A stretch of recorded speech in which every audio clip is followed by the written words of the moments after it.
শাম দেশ। দাজ্জাল আগমন হবে, ইয়াখরুজুদ দাজ্জাল, দাজ্জাল বের হবে বাইনাল ইরাক ওয়া শাম, ইরাক এবং শাম দেশের মাঝখানে। কথা কি বুঝতে পেরেছেন কিনা? শাম যখন মানুষের কিয়ামতের বড় আলামতগুলো সংগঠিত হবে, শাম দেশের মধ্যে মানুষকে হাঁকিয়ে নেওয়া যাওয়া হবে। আপনাদের ইম্পর্টেন্ট কথা বলে দেই, এই শাম দেশের মধ্যেই পৃথিবীতে হাসরের ময়দান অনুষ্ঠিত হবে, অর্থাৎ সিরিয়ার জমিনে হাসরের ময়দান আল্লাহ অনুষ্ঠিত করবেন। সিরিয়া থেকে হাসর শুরু, সুবহানাল্লাহ বলেন। কিয়ামতের মানুষ হামাগুড়ি দিয়ে সিরিয়ার দিকে যাবে, আর সিরিয়া থেকেই কি কিয়ামতের শুরু, হাসরের ময়দানের শুরু হয়ে যাবে।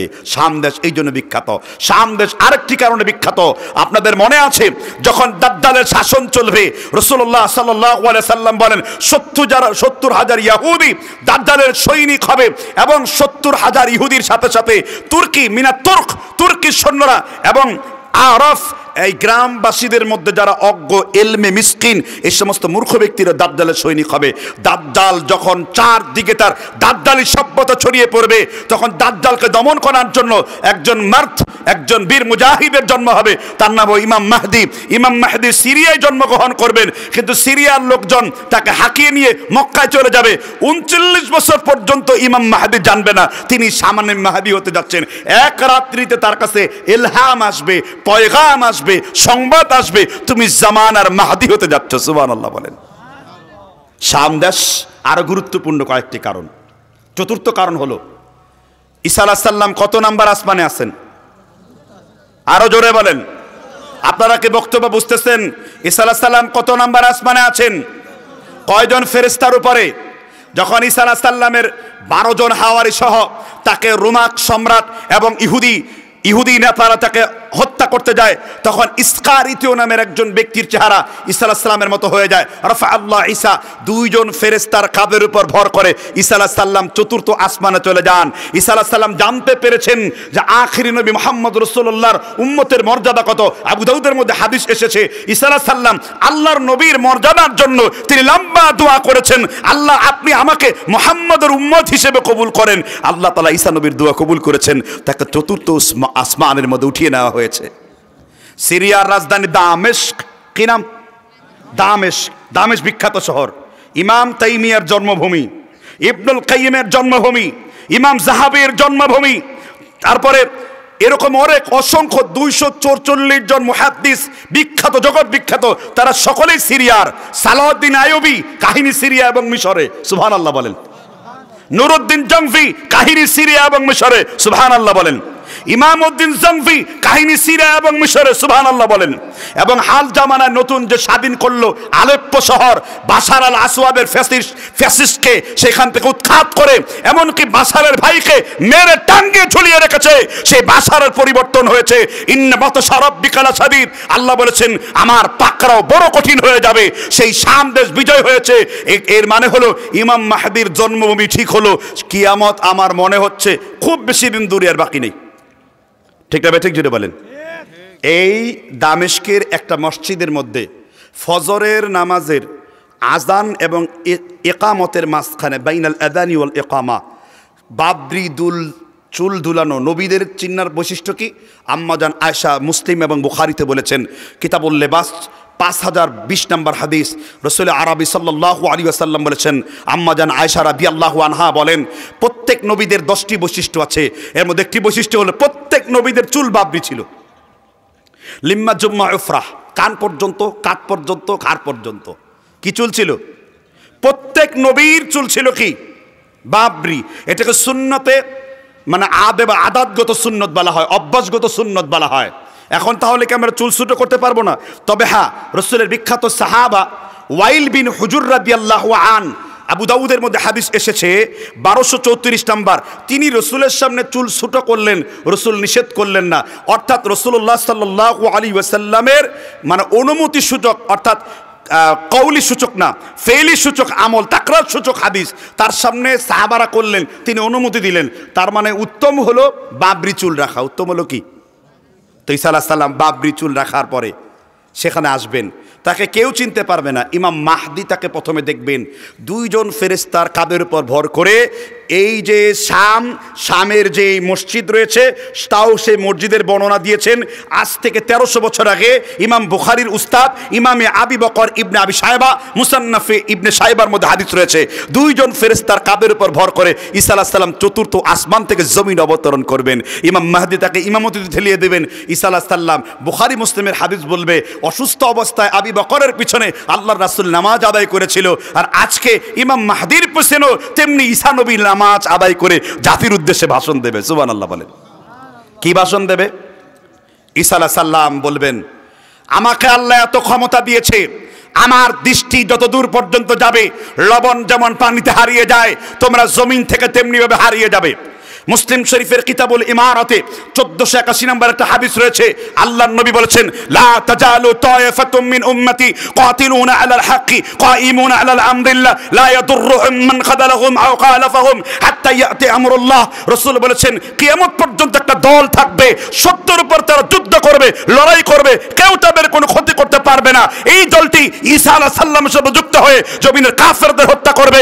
ঈসা আলাইহিস সালাম বলবেন, আমি যতদূর পর্যন্ত দৃষ্টি দিব, লবণ যেমন পানিতে গলে যায়, আমাকে দেখে কাফের, ইহুদি, ক্রোশপন্থী, মুশরিক, মুরতাদ, ধর্মবিরোধীরা আমাকে দেখে এইভাবে জমিনের মধ্যে গলে যাবে। সুবহানাল্লাহ বলবেন।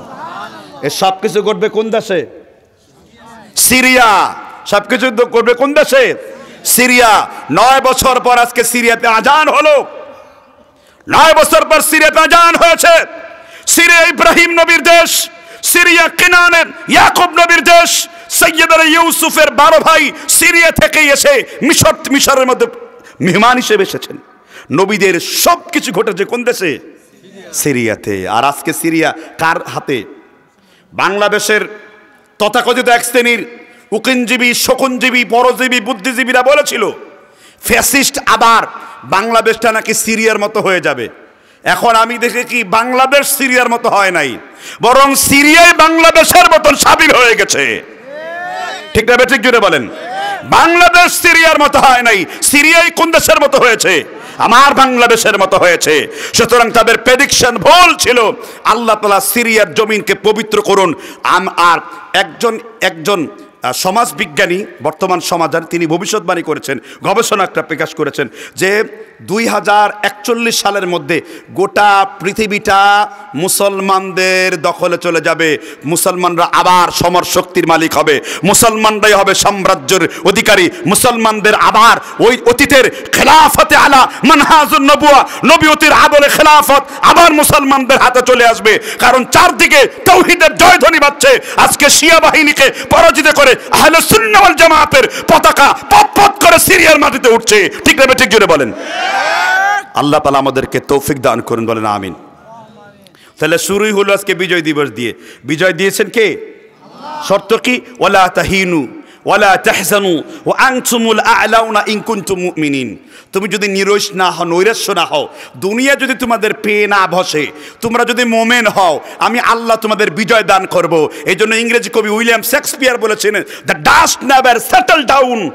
মানুষ কখনো ধুলোয় দূষিত হবে না, অর্থাৎ মুসলিম কখনো ধুলোয় দূষিত হবে না, মুসলিম কখনো পরাজিত হওয়ার লোক না। ঠিক না ঠিক জুড়ে বলেন।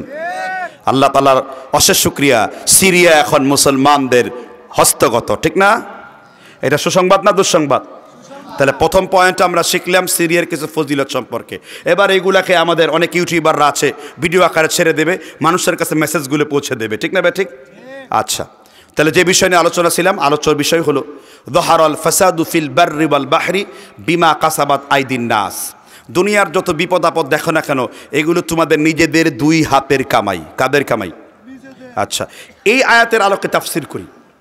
মুসলিম জাতির অধঃপতনের প্রথম কারণ হলো যখন মুসলমান জাতির মাথায় নারী নেতৃত্ব থাকবে। কি থাকবে? নারী নেতৃত্ব থাকবে। এটা মুসলমানদের জন্য সুসংবাদ না দুঃসংবাদ? আচ্ছা, নারী নেতৃত্ব হালাল না হারাম? হ্যাঁ, হারাম। দলিল? দলিল কি? আমাদের একটা প্রবণতা আছে বক্তাদের সাথে সুর মিলিয়ে কথা বলা। আল্লাহ তার কোরআনে বলেছেন সূরা নিসার ভিতরে, আর রিজালু কাওয়ামুনা আলান নিসা।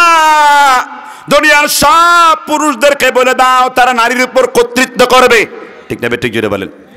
বিশ্বনবী সাল্লাল্লাহু আলাইহি সাল্লাম বুখারী শরীফের বর্ণনায় মুসান্নাফে আবি শায়বা 5092 নম্বর হাদিস, বিশ্বনবী বলেছেন লা তাকুমুস সাআ হাত্তা ইয়াতাকারাবাল আসওয়াক। ওই পর্যন্ত দুনিয়া ধ্বংস হবে না যেই পর্যন্ত ঘন ঘন বাজার না বইবে আর মানুষের মাথার উপর থাকবে নারী। নারীদের অবস্থা কেমন হবে? বিশ্বনবী বলেছেন ইয়ারকাবুনা আলা সুরুজিন, ওই নারীদের স্বামীরা গাড়ি প্রজ্বলিত করে এমন যানবাহনে চলবে, তারা মসজিদের দরজায় সেই গাড়িগুলো জ্বালায় আসবে। অর্থাৎ ইয়ারকাবুনা আলা সুরুজিন, সুরাজ মানে হলো বাতি, সুরাজ মানে হলো আলোকিত। আল্লাহর নবী ইঙ্গিতে বলে গেছেন তারা এইরকম আলোক সজ্জিত গাড়ির মধ্যে চড়বে। তাদের মহিলারা কেমন হবে? বিশ্বনবী মুহাম্মদ সাল্লাল্লাহু আলাইহি সাল্লাম বলেন কাসিয়াতুন আরিয়াতুন কাসনামাতিল বুখতিল ইজাফিল আনুহুন্নাতি ফাইন্নাহুন্না মালউনাতি। আল্লাহর নবী বলেছেন তারা এমন কাপড় পরিধান করবে, কাপড় পরা সত্ত্বেও তারা উলঙ্গিনী বলে বিবেচিত হবে। এই জন্য আমরা 16টা বছর নারী নেতৃত্ব মাথার উপর পেয়েছি। আল্লাহর গজব আমাদের সমাজে আছে না নাই? আগুন ধরা আছে না নাই? জমিনের মধ্যে লুটপাট দুর্নীতি আছে না নাই? আল্লাহর নবীর সাহাবীদেরকে রাসূল উদাহরণ দিয়েছেন, একটা বাচ্চা যখন কোনো মালা কিংবা পুতির দ্বারা নিয়ে খেলবে, একটা পুতিকে টান দিলে যেমন সবগুলো মালা একটা একটা করে পড়ে যায়, আল্লাহ তার জমিন থেকে গজবগুলোকে জমিনে ঢেলে দেবেন। যেই পর্যন্ত নারী নেতৃত্ব না মিটবে আল্লাহর গজবগুলো জমিনে পড়তেই থাকবে, পড়তেই থাকবে। এই জন্য আমরা নারী নেতৃত্ব পরিবর্তন হওয়ার সাথে সাথে যখন পুরুষের নেতৃত্ব পেয়েছি, মাহফিলগুলোর অনুমতি পেয়েছি, কোরআন হাদিসের বক্তব্য দেওয়ার অনুমতি পেয়েছি। আমার পূর্বে আপনাদের সাবেক এমপি সাহেব চমৎকার করে বয়ান দিলেন, এখন কোন গোবিন্দ টোবিন্দর কাছে অনুমতি নেওয়ার দরকার নাই। আল্লাহর জমিন, আল্লাহর বিধান আমরা প্রতিষ্ঠিত করব, আমরা কোনো বাতিলের সাথে মাথা নত করব না। ঠিক না? ঠিক জোরে বলেন। আল্লাহ আমাদের স্মরণ করিয়ে দিয়েছেন 5টা আয়াত, তাবারাকাল্লাযী বিয়াদিহিল মুলক ওয়া হুয়া আলা কুল্লি শাইইন কাদির। হে বিশ্বনবী, তুমি মানুষদেরকে জানিয়ে দাও দুনিয়ার সব ক্ষমতা আমি আল্লাহর হাতে রয়েছে। সূরা ইউসুফের 40 নম্বর আয়াতে আল্লাহ বলেন ইনিল হুকমু ইল্লা লিল্লাহ, একমাত্র হুকুমদাতা, আইনদাতা, বিধানদাতা আমি আল্লাহ। আল্লাহ তাআলা সূরা ইউনূসের মধ্যে আলোচনা করেছেন আলা লাকুল খালকু ওয়াল আমর তাবারাকাল্লাহু বিরাব্বিল আলামিন। সৃষ্টি আমি করেছি আর বিধান আমি আল্লাহ দেই। সুবহানাল্লাহ বলেন। আপনি একটা বাস্তব চিত্র দেখেন, এই আমেরিকা হ্যারিস কামালার সাথে ডোনাল্ড ট্রাম্পের ইলেকশন হলো কিনা? সে ইলেকশনে কিন্তু ডোনাল্ড ট্রাম্প, তার পূর্বে ছিলেন ওবামা, তার পূর্বে ট্রাম্প, তার পূর্বে বর্তমানে একজন বিদায় নিল, কি যেন সাবেক, হ্যাঁ, জো বাইডেন। বাইডেনের পূর্বে ছিল ওবামা, ট্রাম্প, ট্রাম্পের আগে ওবামা, এর আগে ছিল আমাদের বিল ক্লিন্টন, তার আগে ছিল জর্জ ডব্লিউ বুশ, তার আগে ডব্লিউ বুশ। দেখেন, যেই দেশ গণতন্ত্র তৈরি করলো, যেই দেশ নোংরাতন্ত্র তৈরি করলো, সেই দেশের রাজনীতির ইতিহাসে সে জর্জ ওয়াশিংটন থেকে শুরু করে আজ পর্যন্ত কোনো নারী নেতৃত্ব সেখানে নাই। কারণ তারা জানে কোরআন মহাসত্য কিতাব, এই জন্য তারা কিন্তু কোরআনের বাইরে যায়নি কোনোদিন। ঠিক না? ঠিক। আর আমরা এইসব তন্ত্রমন্ত্র নিয়ে এসেছি। ঠিক না? ঠিক। এই জন্য মুসলিম জাতির পুনরুদ্ধার করতে গেলে, আমি মুসলিম জাতির কথা বলছি, আমি কোনো রাজনৈতিক দলের কথা বলিনি। মুসলিম জাতি যদি পুনরুদ্ধার করতে যায় তাহলে খেলাফতের আলোকে সমাজ ব্যবস্থা ছাড়তে হবে, কোরআন বিধানের আলোকে এই সমাজ ব্যবস্থাকে ঢেলে সাজাতে হবে। এটা মুসলিম জাতির অধপতনের অন্যতম কারণ। সব জায়গায় নারী ক্ষমতায়ন। ঠিক না? ঠিক। আমরা নারী পুরুষের সমান সমান ক্ষমতায় বিশ্বাসী, তাই তো? আবার কয় জি। আমরা নারী পুরুষের সমান ক্ষমতায় বিশ্বাসী না, আমরা নারী এবং পুরুষের যার যার জায়গায় তার মর্যাদাতে বিশ্বাসী। একজন নারী মায়ের মর্যাদা পাবে, একজন নারী স্বামীর কাছ থেকে সম্পত্তি পাবে, একজন নারী ভাইয়ের কাছ থেকে 2-1 অংশ বুঝে নেবে, একজন নারী মোহর পাবে, একজন নারী সন্তান প্রতিপালন করবে। রাসূল আরবি সাল্লাল্লাহু আলাইহি সাল্লাম বলেন পৃথিবীতে যত জিহাদ রয়েছে, পৃথিবীতে যত জিহাদ রয়েছে, কোনো মহিলা যদি সন্তান প্রসব করতে যে মৃত্যুবরণ করে তাহলে সেই মহিলাকে আল্লাহ তাআলা শহীদের দরজা দিয়ে বিনা হিসেবে জান্নাত দান করে দেবেন। তাহলে নারীর মর্যাদা কি ইসলাম বাড়িয়েছে না কমিয়েছে? বাড়িয়েছে। এবার মা বোনদেরকে প্রেসক্রিপশন দিতে চাই। বুখারী শরীফের একটা হাদিস আপনাদের মনে করিয়ে দিব, আবু দাউদের মধ্যেও রয়েছে, আদাবুল মুফরাদের 1020 নম্বর হাদিস। মা বোনদের প্যান্ডেল আপনার এলাকায় আছে না নাই? বিশ্বনবী বলেছেন ইদা সাল্লাত মারআতু খামসাহা, যদি কোনো মা, যদি কোনো বোন 5 ওয়াক্ত নামাজের হেফাজত করে, ওয়াসামাত শাহরাহা, যদি কোনো মা, যদি কোনো বোন রমজানের রোজাগুলোর হেফাজত করে, বিশ্বনবী সাল্লাল্লাহু আলাইহি ওয়াসাল্লাম তারপরে বিশ্বনবী বলেছেন, ওয়া আতাআত বা'লাহা, কোনো নারী যদি স্বামীর বৈধ খেদমতগুলো কবুল করে, তারপরে বিশ্বনবী বলেছেন, হাসানাত ফারজাহা, কোনো মহিলা অবিবাহিত অবস্থায় নিজের যৌনাঙ্গ বিকৃতি করে নাই, মানে নিজের ইজ্জত রিকশার হুক উঠায়া অন্য যুবককে দেয় নাই, কোনো পার্কের মধ্যে কোনো যুবকের হাত ধরে ঘুরে নাই। বিশ্বনবী বলেছেন এই 4টা গুণ যদি কোনো নারী অর্জন করতে পারে, দাখালাত আইয়ামিন আবওয়াবিল জান্নাহ, জান্নাতের যে কোনো দরজা দিয়ে আল্লাহ ওই নারীকে প্রবেশ করিয়ে দেবেন। এটা জোরে বলেন না সুবহানাল্লাহ। কত মর্তবা আছে, কত মর্তবা আছে নারী। এই নারীকে যিনি গাইড দিবে তিনি কে? পুরুষ। আচ্ছা এখানে বলেন তো, গয়রাত আছে কার কার? গয়রাত, গায়রত কার কার আছে? গায়রত কি বুঝেন? সি সি সি কি ওয়াজ শুনেন? একজন বুঝছে আত্মমর্যাদা। গায়রতের হাদিস বলবো একটা, বুখারী, মুসলিম, তিরমিজি, 1889 নম্বর হাদিস, বুখারী মুসলিম 753। বলবো হাদিসটি। সাহাবী আবু হুরায়রা এবং আনাস ইবনে মালিকের সামনে রাসূল আরবি সাল্লাল্লাহু আলাইহি ওয়াসাল্লাম বলেন, আনা নাইমুন, রাসূল ঘুমিয়ে গেলেন, রাআইতু ফিল জান্নাহ, ঘুমের মধ্য থেকে জান্নাতে প্রবেশ করলেন। ঘুমের মধ্যে থেকেই কোথায় গেলেন? রাআইতু ফিল জান্নাহ, তিনি জান্নাত দেখতে শুরু করলেন। বিশাল বড় ইয়াকুতের, বিশাল বড় স্বর্ণের, বিশাল বড় জান্নাতি যে উপাদান এলিমেন্টস গুলো রয়েছে, এরকম একটা জান্নাত তার সামনে আসলো। আর সুন্দর একটি রমণীও আসলো। নবীজি জিবরিলকে বলেন, মান হাদা, এটা কে, কার জন্য? ওয়াকালা জিবরিল, জিবরিল বলল, লি উমার, এটা আপনার সাহাবা, এই প্রাসাদ এবং এত সুন্দর একটা জান্নাতি নারী, এটা উমরের জন্য নির্ধারিত। রাসূল ইস্পিত লজ্জা পেলেন, তিনি লজ্জায় মুখকে ফিরিয়ে নিলেন। তিনি দুনিয়া এসে বলেন, ওমর, ওমর, আমি যখন জান্নাতে যে তোমার প্রাসাদ আর তোমাকে দেওয়া হুরকে দেখেছি, আমি রাসূল লজ্জায় সেখান থেকে চোখ ফিরিয়ে নিয়ে এসেছি। কারণ আমি জানি আমার উম্মতের গায়রত কত বড়, আমার উম্মতের ব্যক্তিত্ব কত বড়, আমার উম্মত কত বড় ব্যক্তিত্ব সম্পন্ন। আমি তোমার গায়রতকে, ব্যক্তিত্বকে অনেক মূল্যায়ন করেছি। ফাবাকা উমারু, উমর চোখের পানি দরদর করে ফেলে দিয়েছেন। বলছেন, হে আল্লাহর রাসূলুল্লাহ, আনা ইয়ারমিন, আপনার আত্মমর্যাদা তো আমার থেকে অনেক বেশি, তুলনাই নেই, আর আল্লাহর তো কোনো উদাহরণই চলে না। রাসূল স্বপ্নের মধ্যেও একজন সাহাবীকে একটা হুর দিবেন, তিনি তার চোখকে ফিরিয়ে নিলেন, কারণ এটা উমরের গায়রাত, উমরের ব্যক্তি মর্যাদার শান। আর আশ্চর্যের বিষয়, আপনার বিবিকে 14 পুরুষ দেখছে, হাজার হাজার ছেলেরা তার সাথে ঘাঁচাঘাঁচি করছে, সহশিক্ষা দিচ্ছেন। আপনার মেয়েকে দেখেন অন্যের মজা সাধন করেছে, আপনার মধ্যে বিন্দু পরিমাণ কোনো গায়রাত আসে নাই। আপনার পুরুষ নামের কলঙ্ক, কে আপনাকে পুরুষ বলেছে? ঠিক না? ঠিক জোরে বলেন। এটাই জাহালাত, এটাই কি জাহালাত। আপনি কি মনে করেছেন খুব সোজা? তাহলে এই হাদিস থেকে কি শিখলেন? প্রত্যেক মানুষের গায়রাত দরকার। হাদিস শুনবেন।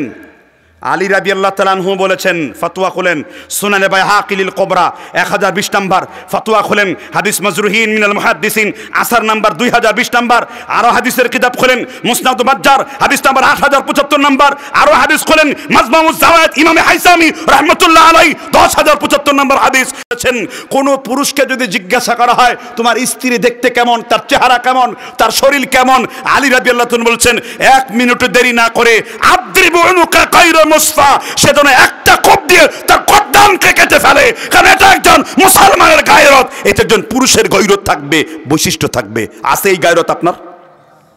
আছে এই গায়রত আপনার? গায়রত নেই। চিন্তা করে দেখছেন রাসূল? এবার একজন সাহাবীর ঘটনা রাসূল বলছেন, বলবো? হাদিসটা মুসনাদ আহমদে আছে 10044 নম্বরে 17 নম্বর খণ্ডে। হাদিসের সনদ আলবানী সহিহ বলেছেন। আমার উস্তাদ হাফিজুল হাদিস মুহাদ্দিসুল আসার জুবাইর আল-জাই রাহিমাহুল্লাহ হাদিসটিকে সহিহ বলেছেন।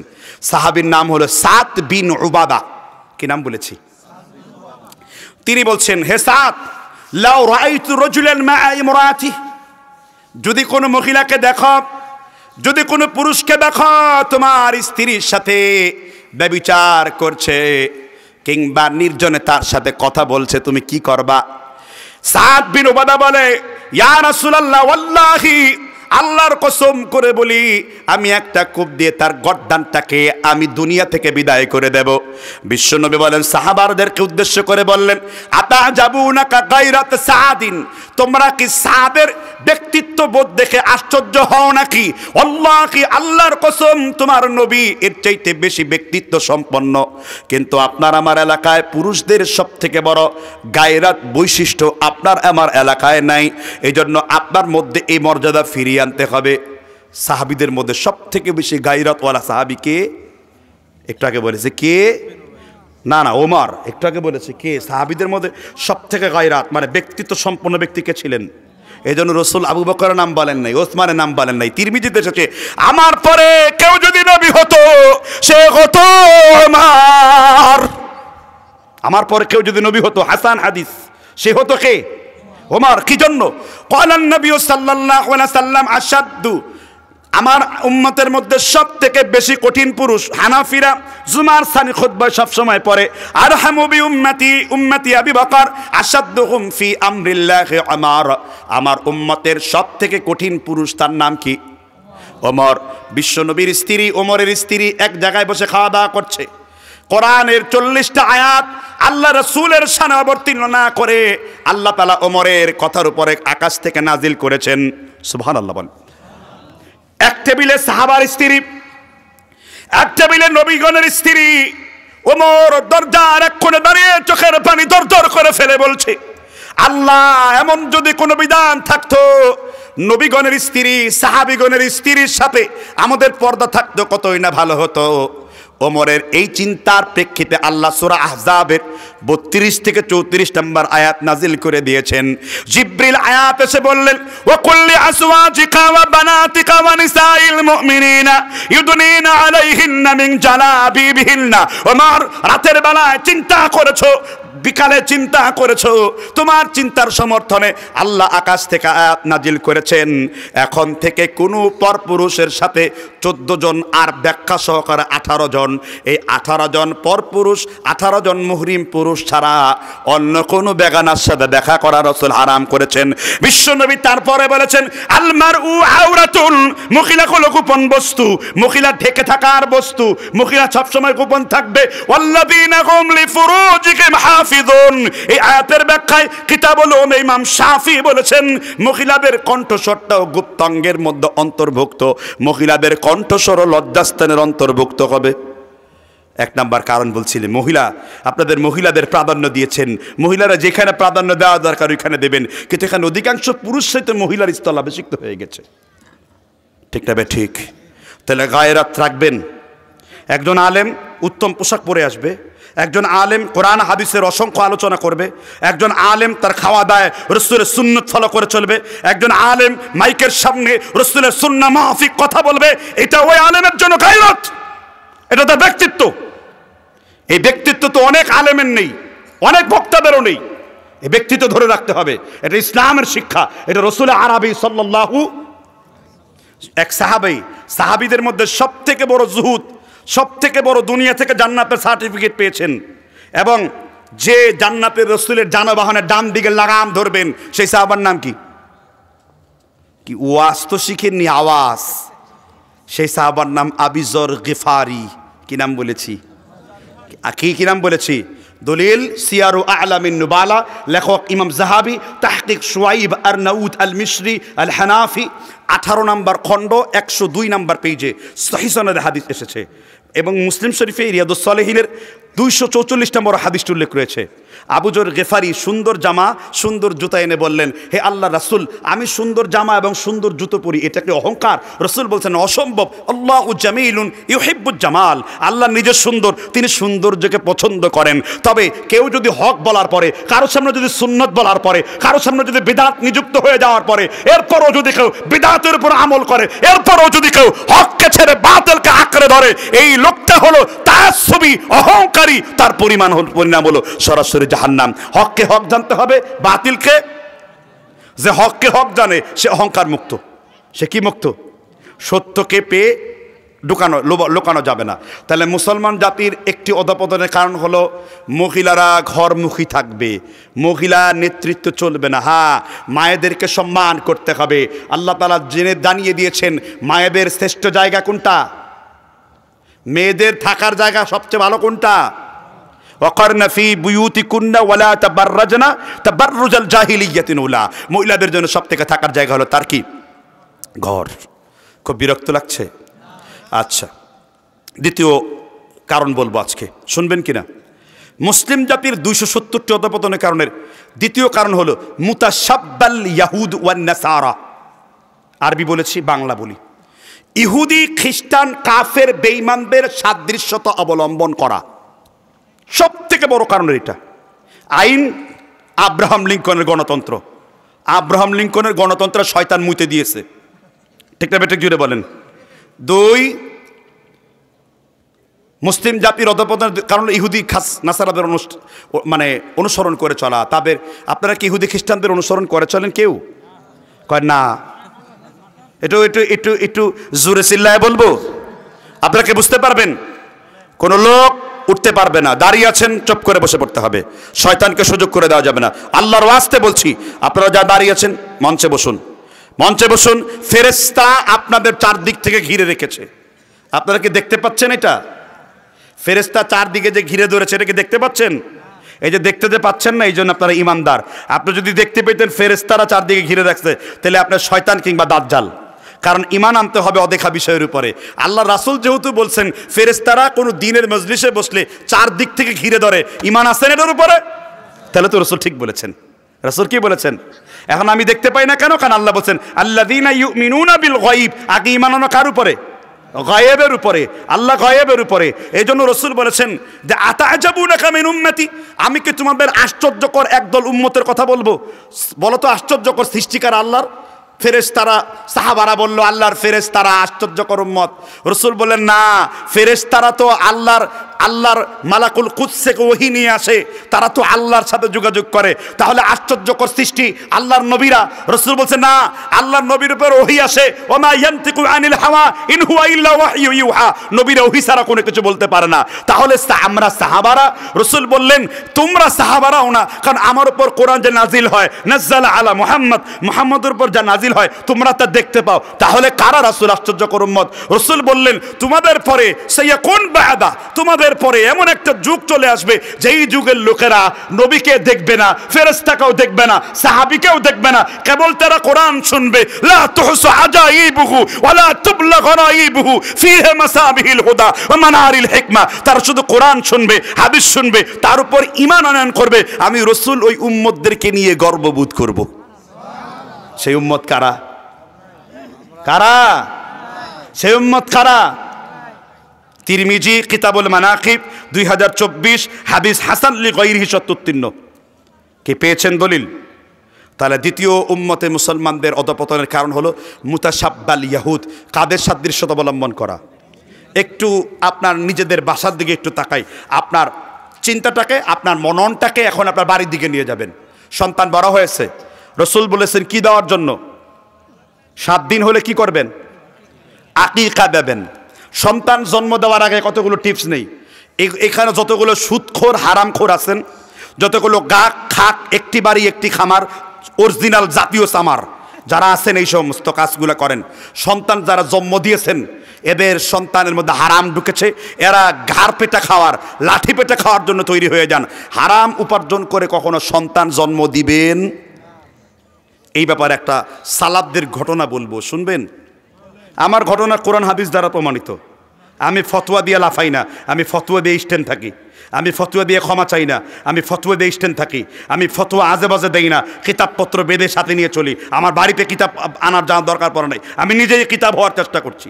কথাকে বুঝতে পারছেন কিনা? এই হাদিস বর্ণনা করেছেন, এই ঘটনাটি ইমাম মুহাদ্দিসুল আসার ইমামে বুখারী রহমতুল্লাহ আলাইহি। কি নাম শুনে বলছি? ইমাম বুখারীর বাবার নাম কি? বুখারী নাম বলতে বলতে মুখে ফেনা তুইলে ফেলেছেন, এখন ইমাম বুখারীর নাম, বাবার নাম বলতে পারে না। ইমাম বুখারীর নাম কি? মুহাম্মদ। কি নাম? তার পিতার নাম? তার পিতার নাম মুগীরা, ইব্রাহিম। তার পিতার নাম মুগীরা। আচ্ছা, আপনি কি জানেন ইমাম বুখারী সম্পর্কে মুহাদ্দিস আল্লামা ইমাম লালকাই রহমতুল্লাহ আলাইহি, এই লালকাই না কিন্তু লালকাই, যিনি ইমাম বুখারীর পরে ইমাম জারহু ওয়া তাদিল, হাদিসের সহিহ জয়ীফের বিরাট বড় একজন আলেম মুহাদ্দিস, কথা বুঝতে পারছেন কিনা, যাদের বদলতে উসুলে হাদিস টিকে রয়েছে, কিতাব লিখেছেন তারিখে বুখারা, 114 পৃষ্ঠাতে এই ঘটনাটি বর্ণনা রয়েছে। ইমাম বুখারী রাহিমাহুল্লাহ, হালালের কি বরকত দেখেন। ইমাম বুখারী রাহিমাহুল্লাহর বাবা ইমাম বুখারীকে জন্ম দিতে দেওয়ার কিছুদিন আগেই মারা গেছেন। তিনি বাবাহীন অবস্থায় চাচার কাছে মানুষ হয়েছেন, সুবহানাল্লাহ বলেন।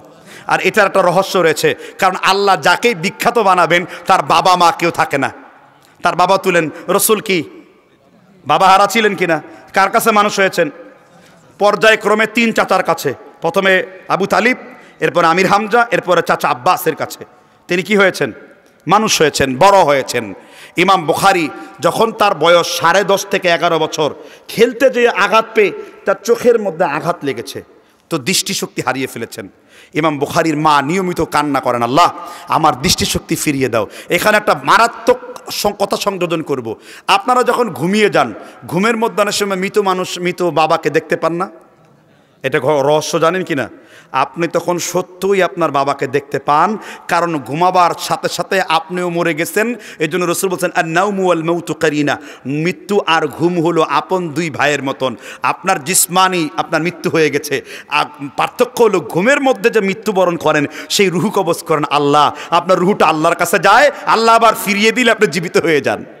এজন্য তো দোয়া পড়েন, আল্লাহুম্মা বিসমিকা আমুতু, আল্লাহর নামে মরছি। আর মালাকুল মউত কি করেন? রুহুটা স্থায়ীভাবে কবজা করেন। কথা বুঝতে পেরেছেন কিনা? যখন রুহের মধ্যে আপনার বাবাকে দেখতে পান, ওই সময় আপনার সাথে আপনার বাবার রুহানি যোগাযোগ নিশ্চিত হয়ে যায়। সুবহানাল্লাহ বলেন। এইরকম মানে কথা যদি আরেকটু বেশি বলি, হুজুরের কোথায় আছে ভাই, আমি সালাফদের বাইরে বলি নাই। কিতাবুর রূহ ইমাম ইবনুল কাইয়িম জাওজি 106 নম্বর পৃষ্ঠাতে আলোচনা করেছেন। ইমাম বুখারীর মা ঘুমিয়ে পড়লেন, 7-8 বছর দোয়া করছেন সন্তানের কিসের জন্য? দৃষ্টিশক্তির জন্য। হঠাৎ করে তিনি ঘুমিয়ে পড়লেন। তাহাজ্জুদ নামাজের পরে ইব্রাহিম আলাইহিস সালাম স্বপ্নের মধ্যে সে দাঁড়িয়ে গেলেন। ইব্রাহিম বললেন, মুহাম্মদের মা, চিন্তা করার কোনো কারণ নেই, কারণ এই মুহাম্মদের পিতা ইসমাইল তিনি অত্যন্ত হালাল উপায়ে রিজিক করে তোমার এই সন্তানকে তোমার গর্ভ ধারণ করার জন্য তিনি সহায়তা করেছেন, কোনোদিন হারাম ইনকাম করেন নাই। ইমাম বুখারীর পিতা হারামের লেশ পর্যন্ত রাখেন নাই। কেন? রাসূল বলেছেন, কুল্লু লাহমিন নাবাতি সুহতিন ফান্নারি আউলা বিহি, যার কলবের মধ্যে সামান্য পরিমাণ হারাম থাকবে তাকে উপর করে জাহান্নামে দিয়ে দেওয়া হবে। ইমাম বুখারীর মা প্রত্যেকদিন তাহাজ্জুদের নামাজে কান্না করে।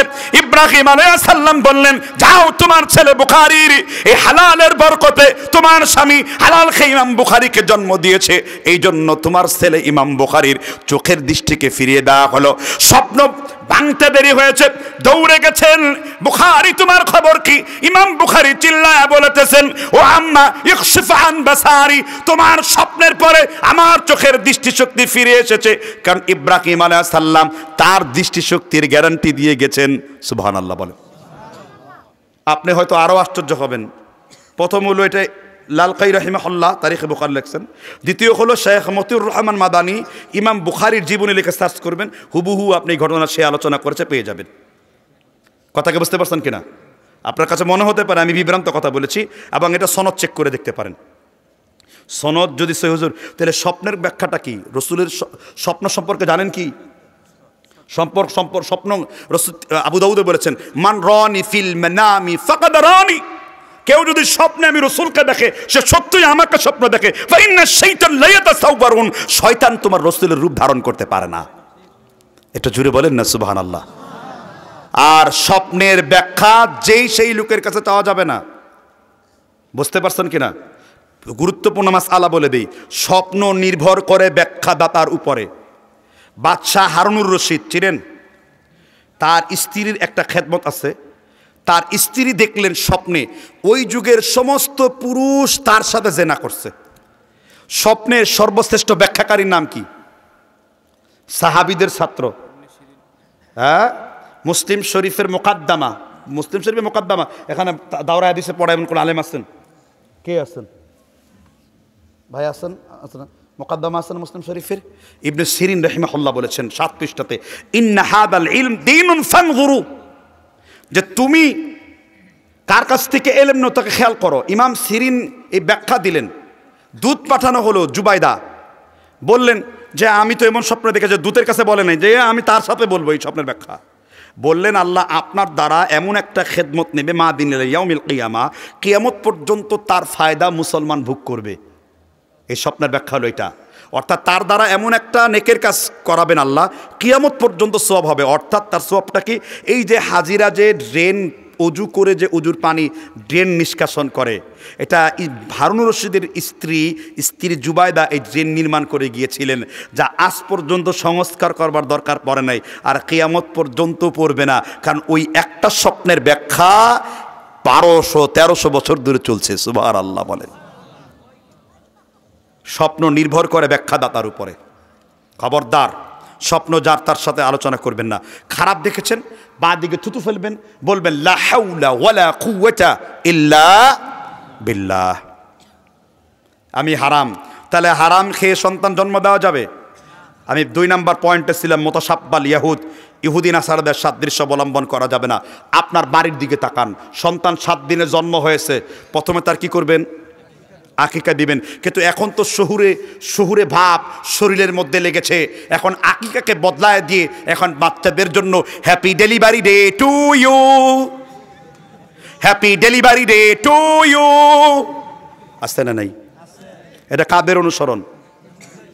কাদের অনুসরণ? জান্নাতি না জাহান্নামী?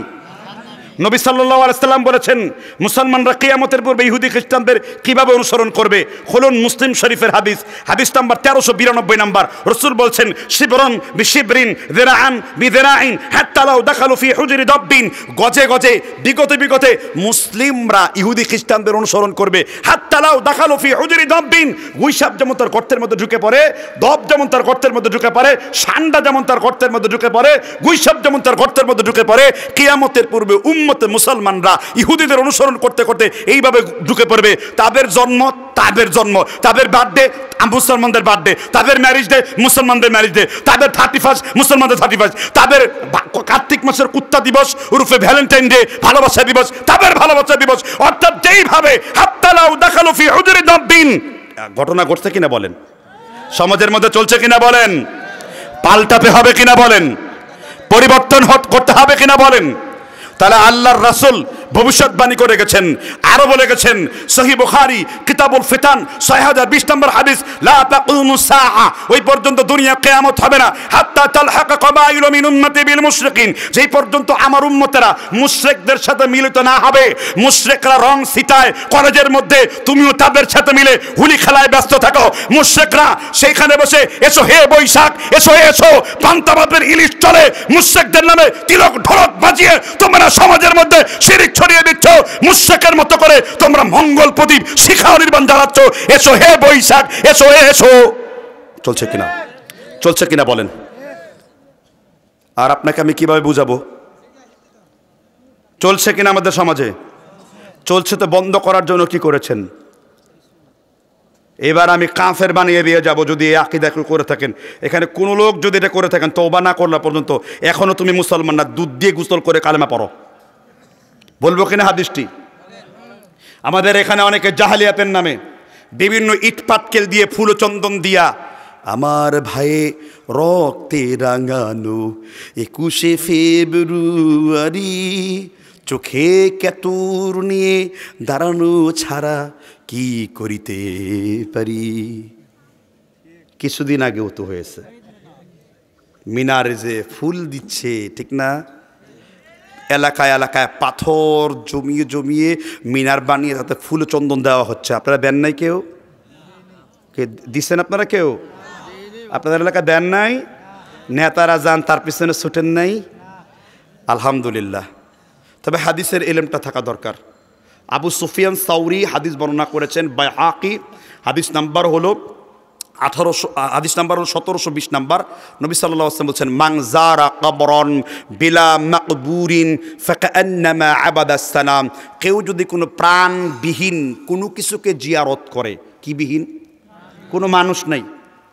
আমার দেশে চট্টগ্রামের বাইজিদ বুস্তামি গাজার পাহাড় বসিয়েছে, গাজা খায় আর গান গাচ্ছে, দয়াল বাবারে কবুল করো আমারে।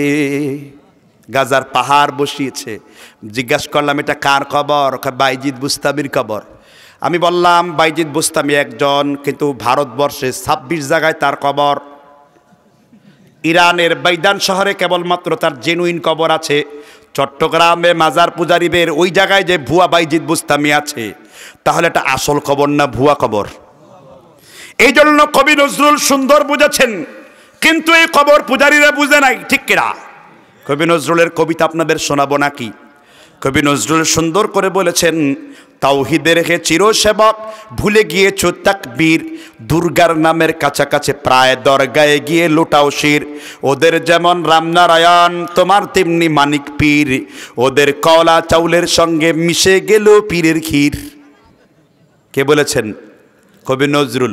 আবার ইকবাল বলেছেন, কে হ্যায় জাত ওয়াহিদ ইবাদত কি লায়ক, ज़ुबां और दिल की शहादत की लायक, उसी की तलब में मरूं जब मरूं तुम, मुबर्रह है शिरकत किसने अल्लाह, अखुवत के गुलदान किसने सजाई।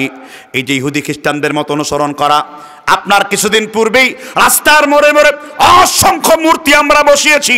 মূর্তির পিছনে 1400 কোটির বেশি টাকা আমাদের দেশে স্ট্যাচু করার জন্য তৈরি করেছে বিগত ফ্যাসিস্ট সরকার। একমত দুই মত? বিগত ফ্যাসিস্ট সরকার রাস্তার মোড়ে মোড়ে মূর্তি বসিয়েছে না? বসিয়েছিল কিনা? হাসির আসবেন কে? ভয় পান কেন? কথা বলেন, হাউস করেন। মূর্তি দিয়েছিল কিনা? জোরে বলেন। আর এখনো যদি কেউ জনকের ছবি, ঘোষকের ছবি ঘরের মধ্যে ঝুলিয়ে রাখেন, ওই মূর্তি পূজারীর সাথে আপনাদের কোনো পার্থক্য নাই, ঠিক না? ঠিক জোরে বলেন। নবীজি বলেছেন, লা তাদখুলুল মালায়েকা কালবুন ওয়ালা তুসাওয়ির, যেই ঘরে কোনো ছবি কিংবা মূর্তি থাকবে, কুত্তার কিংবা কোনো ছবি থাকবে, ওই ঘরে রহমতের ফেরেশতা প্রবেশ করবে না। তিরমিজি মিশকাতুল মাসাবি, তিরমিজি শরীফের হাদিস নাম্বার হলো 2046 নাম্বার উল্লেখ রয়েছে। এছাড়া হাদিসটি মিশকাতুল মাসাবিতে উল্লেখ রয়েছে। এখন আপনারা বলতে পারেন, ঘরের মধ্যে আবার বরকত কিসের দরকার? আপনাদের ঘরে বরকত দরকার আছে না নাই? বরকত কিভাবে থাকবে? প্রত্যেক দিন ঘুমিয়ে পড়লে পরে আপনার মাথার কাছে একজন ফেরেশতা এসে দাঁড়ায় যায়। কি দাঁড়িয়ে যায়? বিশ্বনবী সহিহ ইবনে হিব্বানে সহিহ সনদে হাদিস বলেছেন, মাজরুহিন মিনাল মুহাদ্দিসিনের 1931 নম্বর একটা বর্ণনায় বিশ্বনবী বলেছেন, মা মিন মুসলিমিন ইয়াবিতু আলা যিকরিন তাহিরান ফায়াতাআরু মিনাল লাইলি ফায়াসআলুল্লাহ খায়রান। আল্লাহর কোন বান্দা, আল্লাহর কোন বান্দি যদি উত্তম রূপে ওযু করে ঘরের মধ্যে ঘুমিয়ে পড়ে, তার মাথার কাছে একজন ফেরেশতা এসে দাঁড়িয়ে বলে, ফায়াতাআরু মিনাল লাইল, ডান কাত হয়ে ঘুমিয়েছিলেন, বাম কাত হয়ে গেলেন, একজন ফেরেশতা মাথার কাছে বলে, আল্লাহুম্মা গফির লাহু ওয়ারহামহু, আল্লাহ তুমি তোমার এই গোলামকে ক্ষমা করে দাও, আল্লাহ তুমি তোমার এই গোলামকে মাফ করে দাও, কারণ সে এশার নামাজের পরে ঘুমের পূর্বে ওযু করে জিকির করতে করতে ঘুমিয়ে গিয়েছে। তার মানে প্রত্যেক দিন আপনার ঘরের মধ্যে রহমতের ফেরেশতা প্রবেশ করে। সুবহানাল্লাহ। সেটা তো ছবি থাকলে ঢুকে না। ইহুদি খ্রিস্টানদের অনুসরণ। বিয়ে সাবিত করতে গিয়েছেন, পুরা বিয়েটা হিন্দুদের মতো, পুরা বিয়েটা হিন্দুদের মতো। বিয়ে হয় একজন, বিয়ের মধ্যে একজন রাখে উকিল বাপ। উকিল বাপ আছে আপনাদের দেশে? উকিল আব্বা আছে? উকিল আব্বাই উকিল স্বামী। উকিল আব্বাই কি? উকিল বাপ বলতে কোনো বাপ শরিয়াতে নেই। তোমার এত আব্বা দিছে, মজা লাগে না? এক জাতির আব্বা, আমাদের আদি আব্বা। আমাদের আদি বাপের নাম কি? তোমার নিজের আব্বা। এরপর নকল আর একটা আব্বা আছে, শ্বশুর আব্বা। আবার উকিল আব্বা। উকিল বাদ দাও, উকিল টুকিল বলতে কোনো কিছু নাই। আবার বিয়ে শাদীর মধ্যে কাফেরদের অনুসরণ, আংটি বদল করে, এটাকে এঙ্গেজমেন্ট বলে। আছে আপনাদের দেশে? কোন কোন কোন জায়গায় আছে? এগুলো মুশরিকদের অনুসরণ করা, ঠিক না? ঠিক। এখানে চেক করো, হাতের মধ্যে অনেক ছেলেরা মেয়েদের পোশাক পরে বসে আছে, হাতের মধ্যে ব্রেসলাইট পড়েছে। আছে না নাই?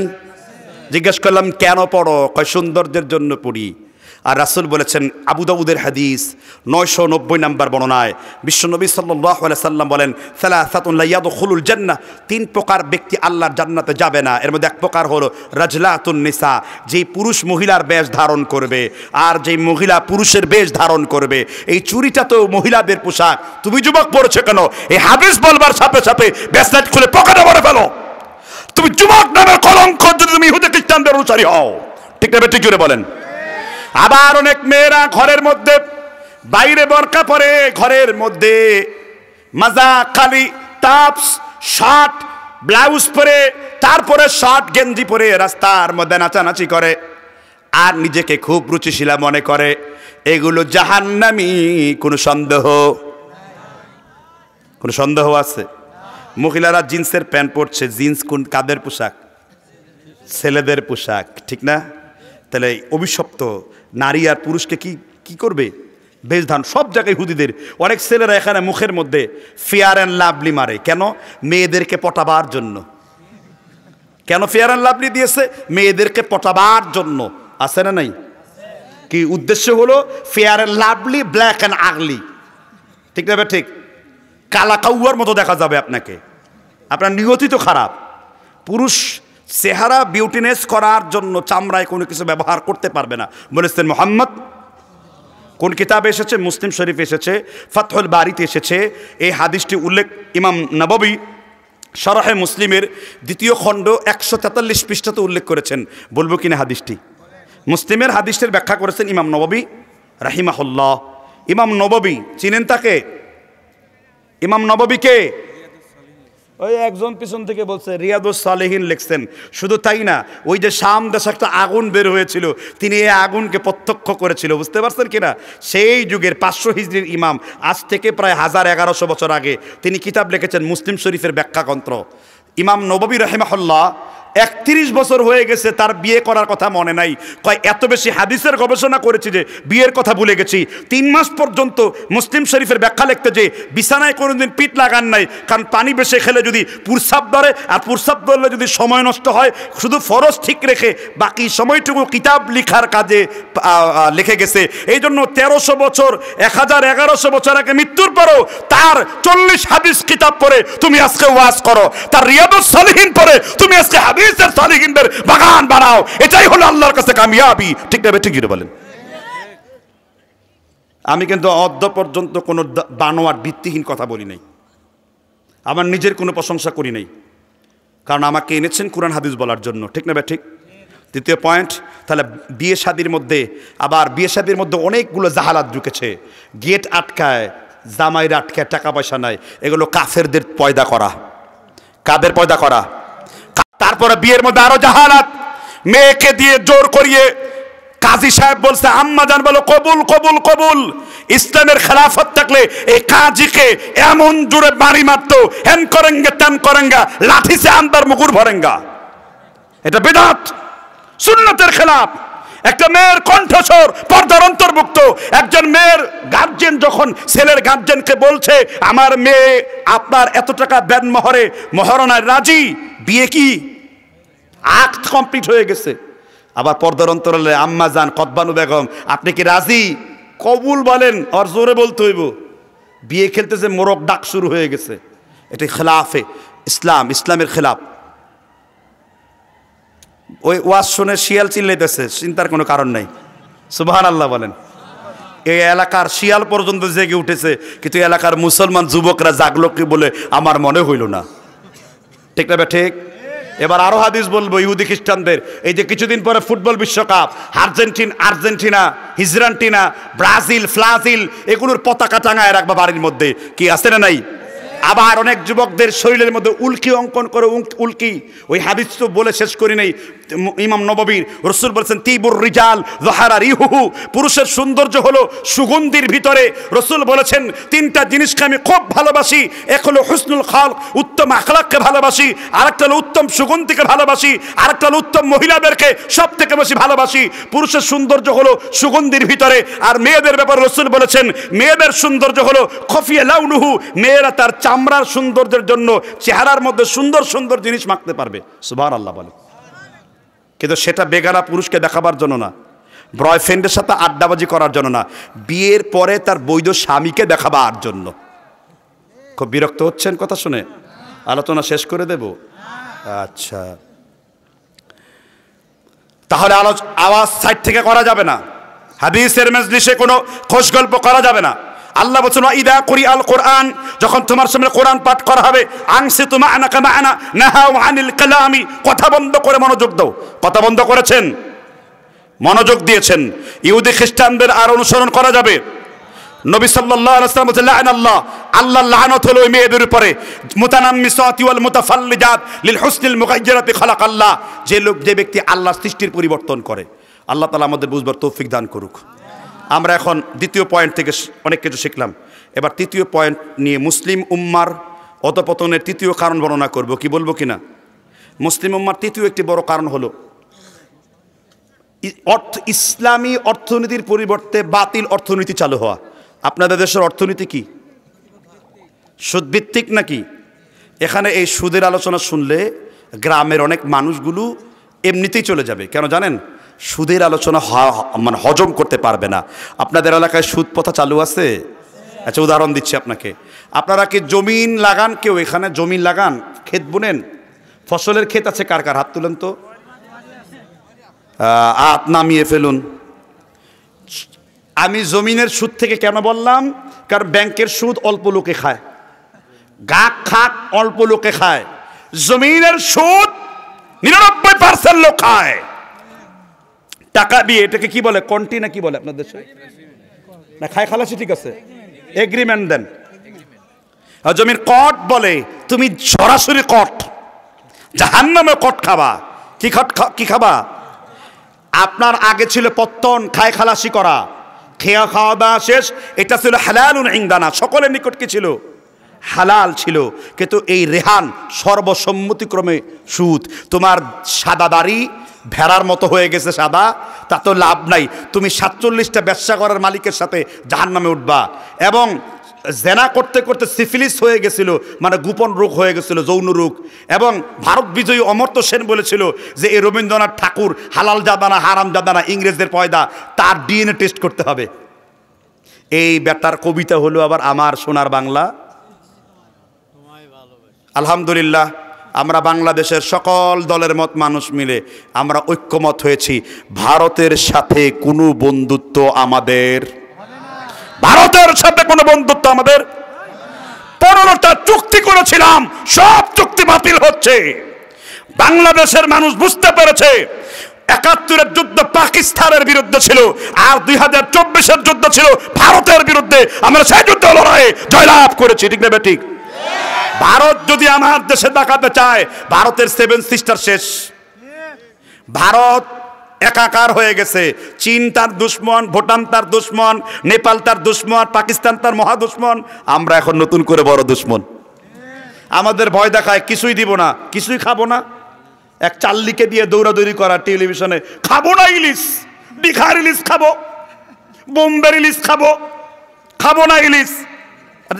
ইলিশ তোকে দিবে কে? ঠিক না ঠিক জোরে বলেন।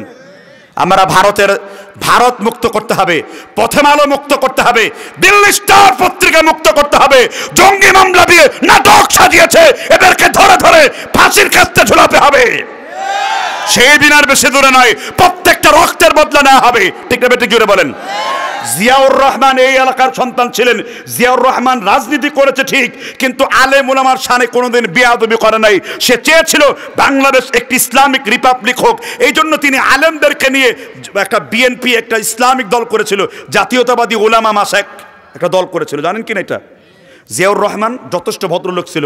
আমি এটাই বলবো, নৌকায় আর ধানের শীষ, দুই সাপের একই বিষ, এটা নিয়ে কোনো সন্দেহ নাই।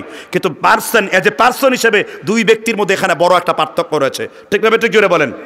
আর বিগত লোকেরা কথায় কথায় খালি ভারত, কাগজ লাগবে ভারত, আল্লাহর নাম বলতে হবে ভারত, জবাই করবো ভারত, মানে ভারত ছাড়া কিছুই চোখে দেখে না তারা। ঠিক না ঠিক? আমাদের কিছু ভারত বিরোধী দেশপ্রেমিক দরকার। লুকিং ফর শত্রু বাবরের মতো কিছু দেশপ্রেমিক দরকার। ঠিক না ঠিক জুড়ে বলেন।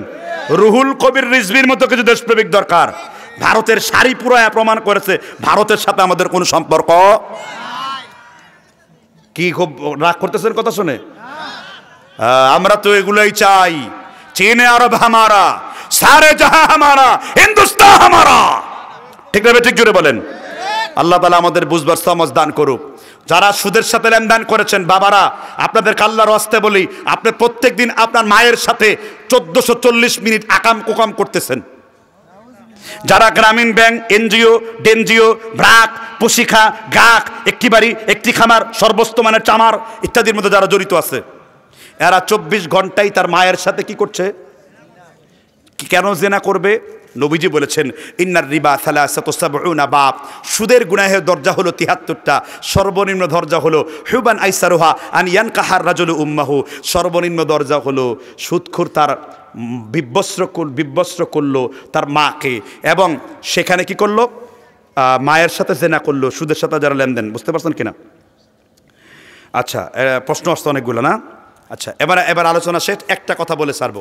আমাদের এখানে আজকে অনেক মিডিয়া আসছে, বলেন তো কেন? মূলত গাইবান্ধাতে আমি একটা বক্তব্য দিয়েছিলাম যে বাশার বিন হায়াত আলের সাথে আমি বাহাস করব। এই ঘোষণার প্রেক্ষিতে সবাই আসছেন, একটা ভিডিও যদি ধারণ করে ভিউজ কামানো যায়। ঠিক না? ঠিক। আমি ইউটিউবার ভাইদেরকে বলবো, আপনারা ইউটিউবার হন, ইউটিউমার হয়েন না। কি হবেন? আপনার ইউটিউবিং করে যেন কিয়ামতের দিন আপনি নেকির পাল্লা নেন। আমার একটা হাদিস আপনি প্রচার করেছেন, বাল্লিগু আন্নি ওয়ালাউ আয়া, এই আয়াতের হাদিসের আমলের সব পেয়ে গেছেন। ঠিক না? ঠিক। সহিহ আকীদার আলেমদের মধ্যে সংঘর্ষ লাগাবেন না। আমি এই ঘোষণা দিয়েছিলাম ঠিক, কিন্তু আলহামদুলিল্লাহ ছোটো ভাই বাসার এই তো যাওয়ার আগে বুকের সাথে বুক মিলিয়ে গেছে। তাকে আমি বিষয়টা বুঝাইলাম যে এটা অনুত্তম সুর দিয়ে বক্তব্য করা, কিন্তু কোনো যুক্তিতেই এটাকে হারাম নাজায়েজ কি আজ পর্যন্ত পৃথিবীতে একজন বিদ্বানও বলেন নাই। 400 হিজরি পর্যন্ত কোনো ফতোয়া আসে নাই। 400 হিজরির পরে কিছু উলামারা তাদের মত ব্যক্ত করেছেন। ইবনে উসাইমিন সূরা আল ইমরানের 178 নম্বর আয়াতে ইহুদিদের মতো জিহ্বা নাড়ানোর কথা এনেছেন ঠিকই, সাহাবীদের কিছু দলিল এনেছেন ঠিকই, এটা অনুত্তম প্রমাণ করেছেন। কিন্তু আমি তখন তাকে বললাম, তাহলে আপনি আমাকে বলেন, আপনি যে একটু পরে এখানে যে এই কালাইহাটিতে যে স্টেজে ওয়াজ করবেন, কোরআনে কোন জায়গায় আছে, হাদিসের কোন জায়গায় আছে, রসুল এসার পরে এইভাবে স্টেজ টাঙায়া এরকমভাবে বক্তব্য দেওয়া, যদি আপনার উসুল ওইটা হারাম হয়, তাহলে এটা হারামের বাপ হবে। ঠিক না? ঠিক জোরে বলেন।